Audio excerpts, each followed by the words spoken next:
कोल्हापूरच्या राजारामपुरी परिसरात अवघ्या एका महिन्याच्या मुलीचे बारसे होण्यापूर्वी विवाहितेने राहत्या घरी गळफास घेऊन आत्महत्या केल्याची धक्कादायक घटना घडली आहे। मृत महिलेच्या माहेरच्यांनी सासरच्या मंडळींवर मानसिक छळाचे गंभीर आरोप केले असून मुलगा अपेक्षित असताना मुलगी झाल्याने त्रास दिल्याचा दावाही केला जात आहे। नोव्हेंबर मध्ये लग्न झालं, 26 नोव्हेंबर मध्ये। नोव्हेंबर गेला, डिसेंबर गेला, जानेवारी पासून टॉर्चर करायला चालू। आम्ही डान्स केला लग्नात, तुमच्याने डान्स केला नाही, तू डान्स केला नाही, ह्याच्यावरून तुमच्या पोरगीला घेऊन जावा, तेव्हापासून चालू। जानेवारी महिन्यात आम्हाला फोन आला, तुमच्या मुलगीला आम्ही नांदवत नाही, घेऊन जावा। आम्ही गेलो, काय झालं, तुम्ही नाचाय नाहीसा, आम्हाला नाचवलंसा।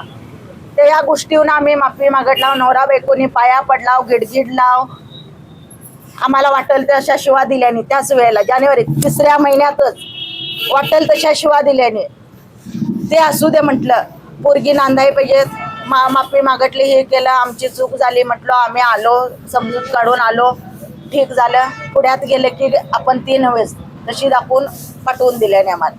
परत आतापासून लग्नाला आम्ही 9 तोळे सोनं दिलं, 5 लाखाचा रुपवत, म्हणजे सगळं भांडी कुंडी बेड बीड सगळं असं करून 5 लाखाचा आम्ही संसार सड दिला। तरी पण त्यांची भूक किती भूक। डिलेव्हरीचं तुम्ही करा, 7व्या महिन्याचं तुम्ही करा, अधिक महिन्यात हेच पाहिजे, अधिक महिन्यात तेच पाहिजेत, आता बारसं तुम्ही करा, 15 ऑगस्टला बारसं तुम्ही करा। म्हणजे किती भूक तुमची, किती भरणार पोटं। सगळा खर्च जर आम्हीच करायचा होता तर तुझ्या लेकाचा वंश वाढायसाठी तू लग्नच का केलीस? असल्या म्हारड्याचं लग्न करायचं नव्हतं नव्हे का? लगीन करून आणलीस तू? माझ्या पोरगीला मारायसाठी लगीन करून नेलीस? नाहीच नाही लगीन करून पोरगीला।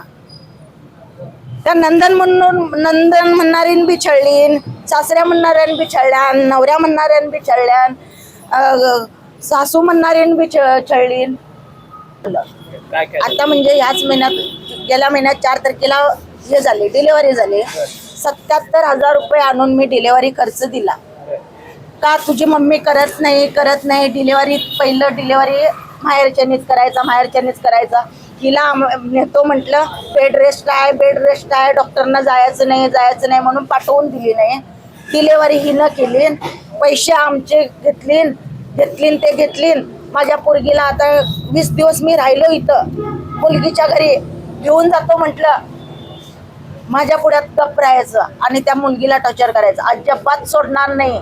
माहेरला गेलीस तरी इकडे पाऊल ठेवायचा नाही। का माझ्या पोरगीन काय केलेलं तुमचं? त्यासाठी 15 आम्ही काय म्हटलं, आताच पैसे अधिक महिन्याला खर्च झाले, माझे पैसे बारशे ह्याच्यासाठी डिलेव्हरीसाठी खर्च झाले, दोन्ही खर्च मोठेच झाले। मग आता बारसं लगेच पुढच्या महिन्यात। मी काय म्हटलं, 3 महिने कंप्लीट होऊ दे बाळाला, 4था लागतोय म्हणजे बारसं करूया। माहेरच्यानेच करायचं, हा करूया।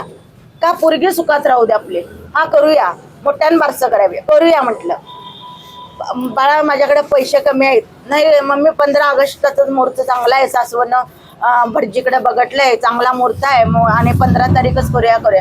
तरी बी मी म्हटलं, बाळा मुलग्यान पैसे ॲडव्हान्स आधीच घेतले आणि तवरच्यान सोनं बिनं ठेवते आणि करूया म्हटलं।